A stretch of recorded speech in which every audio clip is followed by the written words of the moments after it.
Welcome to the Internet Marketing Funnel Podcast. I'm David Bain.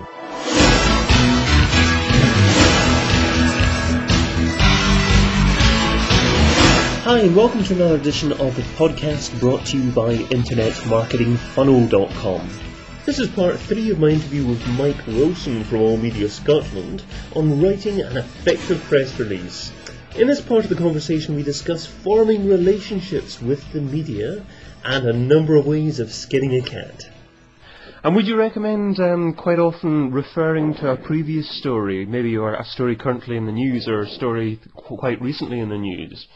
Well, if you as an organisation are engaged in trying to up your media profile, then it's unlikely that you're going to have yourself a whole bunch of news stories all the time.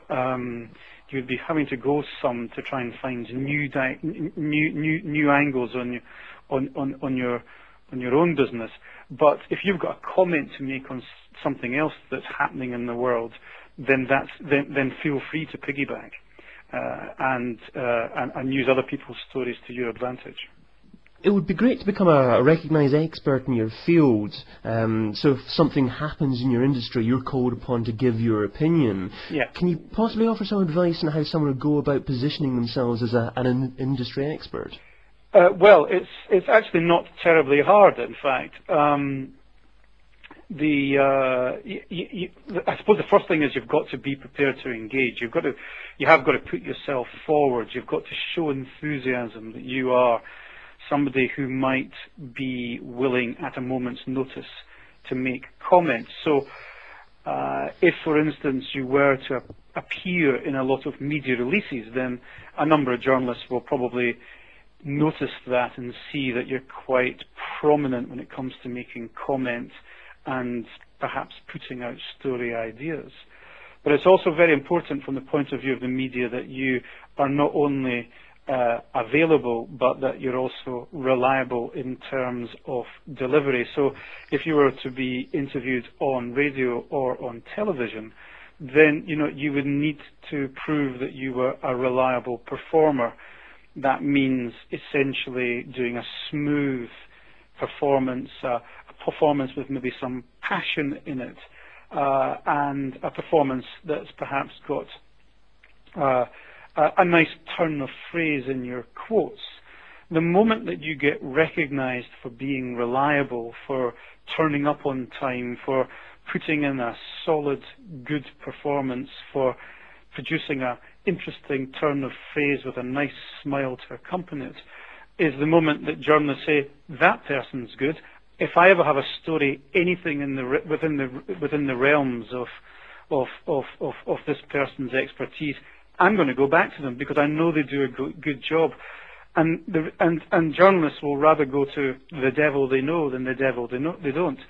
So if you can prove to a journalist that you're a good performer, they will put your name in their contacts book, and they will have no hesitation to go back to you because you can be relied upon, and that requires a certain skilling up in the art of performing on radio, on the art of performing live, on the art of delivering in front of a TV camera.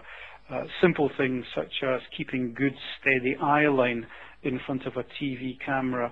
If you were doing it down the line, that's a technical term and piece of jargon, which is essentially that you're in one studio and you're being interviewed by somebody in another studio, and that all you've got to relate to is a camera lens staring at you in the studio that you're based. So it requires a skill set to be built up, but it's not a hard skill set. And once you're reliable, you'll be in people's contacts books or journalists' contacts books, and they'll want you back. I'm thinking of certain industry segments. There are trade journals about that may be more appropriate for businesses to target instead of the national press. Would you say it's more appropriate sometimes to forget about the national press and just go for trade journals when you're actually submitting a press release, or should it always be submitted to national publications? My advice is probably to try for everyone. if you've got what you think is a story, then I do think that it's quite a useful exercise to try and to dress it up in different ways for different types of market. So therefore, you may well want to send that story to the specialist press because you know that it's got a particular type of reader that you want to reach out to. But I don't think you should limit yourself to not trying to think if it's got a more national resonance, whether there's a quirky dimension to your story, or maybe something slightly controversial that may play to a much wider national audience. And of course, there's another very important strand to any media strategy, and that is the local newspaper market. The thing to remember about local newspapers is that very often the local newspaper, which is usually weekly, is in the house probably for that whole week. And so a good part of that weekly newspaper is read.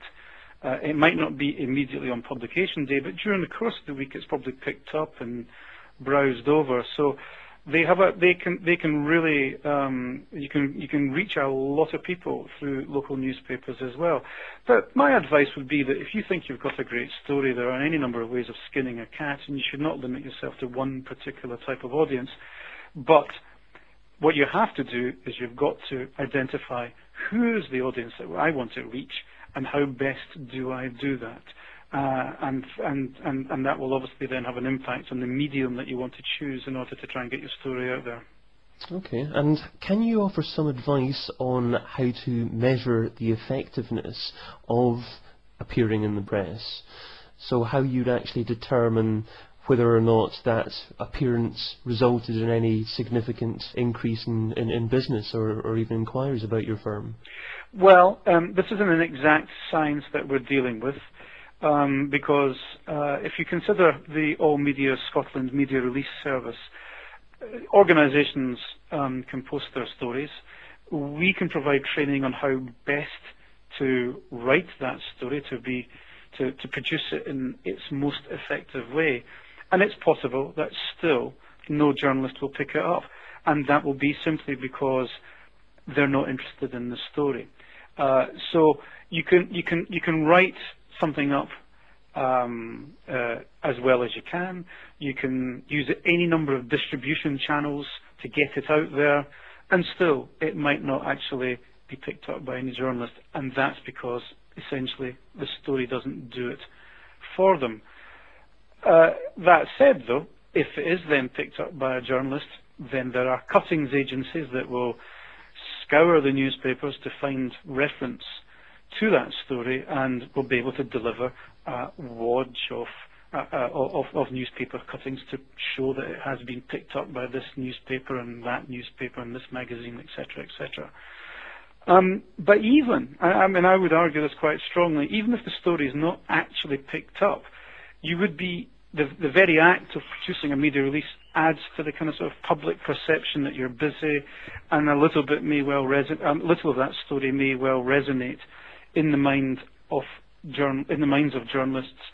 That's a very intangible thing, of course, but nevertheless, you may well find yourself slowly but surely being recognised, and that can only be good for future involvement with the media and trying to get your name out into the media.